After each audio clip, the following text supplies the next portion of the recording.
again, everybody, and welcome to this edition of Doc Talk with Monument Health. My name is Mark Houston, and joining me today is Dr. Pat Tibbles, who is a board-certified emergency medicine physician here at Monument Health. Welcome to the show, Doctor. Appreciate having you here. Thanks, Mark. You bet. Now, you're not originally from here, but you've been here long enough to be original, haven't you? Yes, for over 25 years. Oh yeah, that's fine then. So you're an East Coast guy, though. Correct. Okay. What brought you out to this area? Well, you just have to look around you. I mean, there's just beautiful lakes and hills and Mount Rushmore and just a tremendous amount of natural resources that my wife and I enjoy. And it's a great community of people. Well, it seems like you said you came from Massachusetts, correct? I mean, I've been there. That seems like a pretty place as well. Well, there are certainly pretty portions of it, but it is a densely populated for the most part, and that has its own challenges. That seems, in a handful of doctors that I've talked to that have moved out here, that seems to be a big part of the reason why you choose to practice out here, is you still get to do what you love without 3 million people. Does that seem fair?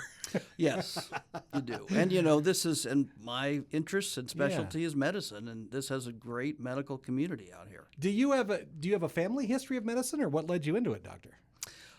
Nursing and physical therapy were my parents' vocations, and I was the oldest child, and since a very young age, there are pictures of me with a stethoscope, a plastic one, examining my brothers when I was younger, so I must have been pretty early on. I imagine I'm like, Mom, he's doing it again. And you have you always been in emergency medicine, or what led you to? Because that's that's got to be, for lack of a better term, one of the more exciting parts of medicine, isn't it? For me, there was just nothing else that I was interested Really? in. I started off as emergency medical technician in the 70s, working on ambulances, and then moved on to a kind of a near paramedic role, and then eventually decided I wanted to go to med school. Okay. And then that took you into the field of being in that emergency room all the time. Right. And then, my exposure in medical school gave me exposure to all disciplines, and I realized, I like a piece of every medical discipline, not just one discipline, and maybe that says that I just have a short attention span. Well, but that makes a lot of sense. What a great field to go into then, because you are getting a piece of all of it then being in an emergency room. Yes. What we're specifically going to talk about, though, on this podcast, Doctor, is I wouldn't have thought about this in emergency use at all. Matter of fact, I wasn't sure I even knew that something like this was available. It's hyperbaric oxygen therapy. How does this, well, first off, how does this work, or what's the background of this type of therapy, Doctor? Hyperbaric oxygen therapy is the use of high pressures of oxygen to treat a variety of illnesses.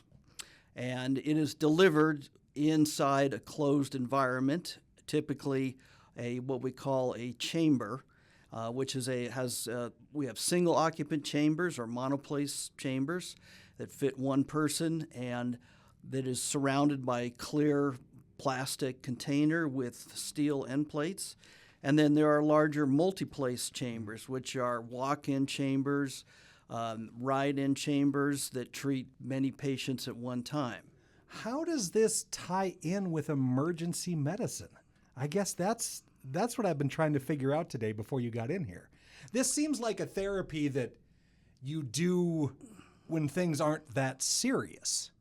Does that make sense? Well, and that's a great question, Mark, because there are certainly both emergent indications for hyperbaric oxygen use and therapy, and there are routine chronic illnesses. But the emergent conditions, and how I started my career, was treating patients who suffered diving-related injuries, as I was a undersea and diving medical officer for the U.S. Navy. Oh, awesome. For 12 years. And so that's how I became interested in it, and we would treat Navy divers who suffered the bends, right, or an air embolism, a gas bubble that gets into the brain and causes severe injury. And we would also treat patients emergently who were poisoned with carbon monoxide, which is the most deadly gas in the world that can kill patients within minutes. And hyperbaric oxygen has a role in forcing that gas out of the body and rejuvenating it and reviving those tissues with high concentrations of oxygen under pressure. Well, that was I guess that would kind of lead into my next question then is how does it, you kind of explained how it worked, but why is that the gas that works the best? Because you have to have it at 100%, don't you, in order for this to be effective? Yes. Okay. So that's a broad question, but why oxygen? Well, I mean, you just think about it. None of us would be, neither you or I would be sitting here without oxygen. Right. Oxygen is the most basic component to keep us alive. All of our organs, brain, heart, liver, kidneys, you name it, require oxygen to survive. It is what we call metabolic gas, meaning that its core function is essential to moving to physiology, to the body's processes that keep us alive and breathing and conscious. Without oxygen, we would suffocate and quickly die. Oh. And so every time we take a breath in at the pressures of air in this room, 21% of that oxygen goes into our body, and a portion of that is used to drive our internal engine and keep us alive and going. When we give hyperbaric oxygen, we take out the rest of the gases that aren't metabolic or inert or are not useful, like nitrogen, which comprises the majority of the rest of the components of air. And that 100% oxygen increases the amount of oxygen that's dissolved and goes into the body, 2,000-fold. And that has very beneficial effects for tissues that are not healing because they're lacking oxygen, or the brain is not healing because it's starving from no oxygen, or poisons have replaced oxygen and we have to drive those poisons out of the body. So we treat a lot of wounds, like diabetic wounds that aren't healing because they don't have enough oxygen, especially on the feet and ankles. We also treat tissue that's been damaged by medical radiation for cancer treatment that occurs months to years down the road. And so we bring oxygen into those damaged tissues and we heal them. Well, then I don't know if this is a dumb question or not. It might be. Why isn't this used every time somebody comes out of a surgery to heal you quicker? Why isn't it used for you go in with a wound that needs stitched up that's pretty big? I'm not talking little tiny things, right? Is it effective for that, or is it used specifically because, like you said, the feet, the legs, where a lot of that's where it's hard to get blood down there, or not hard to get blood, but it seems to take longer to get from the heart, correct? Is that why, or why don't we use this all the time then? So oxygen is carried throughout our body by arteries in our body, and those are, that's the pipeline that brings oxygen from our big toe all the way up to our brain. When those pipes don't have the capacity to carry enough oxygen because they're ill or sick or clogged, then we need higher pressures to push that oxygen through those damaged pipes to the tissues where healing can occur. In human beings who have normal pipes, raising that oxygen pressure doesn't really do anything, doesn't contribute any more healing because the amount of oxygen we can breathe in is more than enough to heal wounds and tissues. It's only when we have compromised tissues, because the blood supply is limited in oxygen, that hyperbaric oxygen therapy has a role. Okay, that makes perfect sense. Can you explain the process that a patient undergoes during a typical hyperbaric oxygen therapy session and what they can expect? So first, we see the patients. We make sure that they have an indication for hyperbaric oxygen therapy, that it's going to provide some benefit, and then we put them in the single occupant or monoplace chamber, and we can communicate with them throughout their treatments, and we slowly raise the pressure of oxygen in that enclosed environment up to a certain pressure, and we call them atmospheres, like 1, 2, 3 atmospheres. Like we're sitting in an atmosphere of air right now. So if you go down 33 feet into the sea to dive, that's equivalent to 2 atmospheres. If you go down 66 feet, it's equivalent to 3 atmospheres and so forth. So we take patients between 2 and 3 atmospheres of pressure in this enclosed environment, in this see-through chamber, and have them breathe that periodically to obtain the beneficial effects of hyperbaric oxygen. What does it feel like when you're in there? Does it feel like you're wrapped in a tight blanket of just pressure when you're laying in that tube? So the only effects that really you would experience are the pressure changes that come from going up and down a mountain, where you have to pop your ears, unclog them by swallowing or holding your nose. Other than that, sometimes the air feels a touch heavy, and there are noises as we move gas in and out. But really, it's a very pleasant environment. In our chambers, you can watch TV or movies during your treatments, or you can take a nice nap. Which sounds really appealing. This is a process, though. It's not really a one-time deal, though, is it? Is it something that needs to be done ongoing?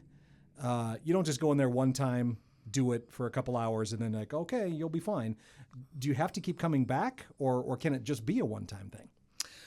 Good question. We do have treatments or illnesses that only require 1 or 2 treatments, and we have illnesses, but the majority of our illnesses do require 20 to 60 treatments. Oh, wow. And that's, like I said, they are a couple hours a pop generally? Usually 2 to 3 hours at a time. Are there risks? Are there side effects for something like this? There are virtually no side effects. The Really? most common side effect is inability to pop your ears, and there's ways we can coach you through the process to help you do that. On rare occasions, we have to send you to a specialist to put tubes in your ears to get you through the treatments. But for most people, they do just fine in that environment. There are rare cases of patients having an oxygen-related seizure in the chamber. But again, it doesn't result in any long-term effects from that.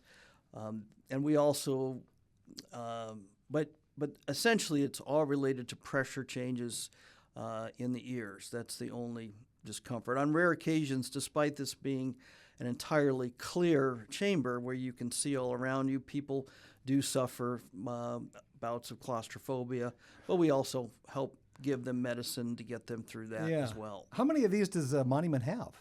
We have 2. Okay. And I'm assuming they're used, I mean, you guys use these things nonstop, I would guess. Yeah, we have a pretty heavy patient load that need our hyperbaric oxygen chambers. So after a long day, Doc, do you ever just crawl in there and say, I want to relax for a minute, get some oxygen in me when nobody's there after hours? No? Yeah, if you want some solitude, that's the place to go. Oh, no kidding. So is there any ongoing research going on into like new applications for this kind of therapy, future developments? Anything that you see coming down the pipe that you're kind of excited about that might change this? Because this seems like a procedure that's, I don't know, how do you make it better, right? I guess I don't see what you could do to improve what this is, unless maybe you could shorten the time somehow that people are in it. Well, and that's a great question, Mark. I would say that we really don't have much movement on improving the therapy, but we do have a lot of room, and there are some exciting things with different illnesses that may benefit from hyperbaric oxygen therapy. One of those would be brain injury. Mm-hmm. There are clinical trials going on now that show that patients who receive hyperbaric oxygen therapy within a certain time of their brain injury do better than those who don't. And although this is still in the experimental phases, there are some very promising clinical results that may that we may be able to expand that to a population that suffers a very devastating injury. Yeah. We also have some new experimental evidence that hyperbaric oxygen therapy may work in long-haul COVID situations, that patients who have suffered fatigue and malaise and low energy and joint pain may benefit from hyperbaric oxygen therapy treatments. It's in its early stages of experimentation, but the results so far have been promising. Now, you've talked a couple times about carbon monoxide poisoning, which is something you have to watch out for, really no matter where you live. And I think maybe even more so in areas where we run furnaces and things like that in the wintertime, where that can actually leak out from, right? If somebody ends up with that kind of poisoning, what's the time frame to get them into a doctor, to get them into something like this to help? So carbon monoxide is the world's most deadly gas. It is the source of the highest number of poisonings worldwide. It's colorless, odorless, and tasteless, and occurs in modern-day culture through faulty combustion, like you said, car exhaust, a furnace that's not working properly. And because it is so deadly and it can attack you in such a subtle way, but also kill you within minutes, it is vitally important to get patients into a carbon monoxide or into a hyperbaric oxygen chamber to drive that carbon monoxide gas out of the body, replace it with healing oxygen before permanent brain injury occurs. So that's literally what that oxygen is doing, is just forcing the carbon monoxide out. Like, how does the carbon monoxide leave your body in that process? So carbon monoxide is one of those gases that bonds very tightly to our red blood cells. But oxygen at high pressures is stronger than that carbon monoxide gas molecule. So at high pressures, it can push that molecule off the red blood cell and attach itself to that red blood cell. So it not only kicks carbon monoxide out, but it turns this from a situation of suffocation or asphyxia into life-giving healing process. How long does that take? We usually, to treat carbon monoxide poisoning, we use it at the highest pressures of 3 atmospheres, and it takes about 3 to 4 hours for one treatment. I can't imagine that's super comfortable, having that getting driven out of you, though, too, after you've ingested carbon monoxide like that. Is it painful? Can it be? No, there's no pain in the process of treatment. The pain comes from the misery that people who are poisoned with carbon monoxide experience. Mm-hmm. Okay. Now, what do you think of these? You'll see these oxygen bars that pop up in different places. Beneficial or not? I would be skeptical of the beneficial effects of administering additional oxygen to individuals who have normal circulation and normal lungs that you are going to derive, who are not at an altitude. They are at a pressure and a altitude that everybody can do fine or live well and not experience altitude sickness. But some people claim that it makes them feel better, and if that's the case, then more power to them. Is there any danger to it at all to take oxygen like that? In patients who have compromised lungs, breathing oxygen for excessive periods of time can produce further injury. Really? But apart from that, there probably is no serious side effects from oxygen in healthy human beings. Well, that's good to know, for sure. Well, Dr. Tibbles, thank you for coming in and talking about this. Again, one of those topics that I don't think anybody that that's not gone through it knows that it might even exist. So, if you come in with carbon monoxide poisoning, let's say do you get some people around here from the lakes? Have you had people come in with the bends from diving around here in our lakes? Occasionally, Have we you will. Really? Both recreational and our rescue teams will suffer bends. It's very rare because Sure. most of them are safe, and we don't have lakes that are at great Super, depths. right, yeah. But it has happened. Okay. Well, it's great to know it's here, Doctor, for sure. And if you're in an emergency room and something like this comes up, just know that we've got guys like Dr. Tibbles there that are going to take care of you. So thank you for coming in and talking about this, Doctor. I appreciate it.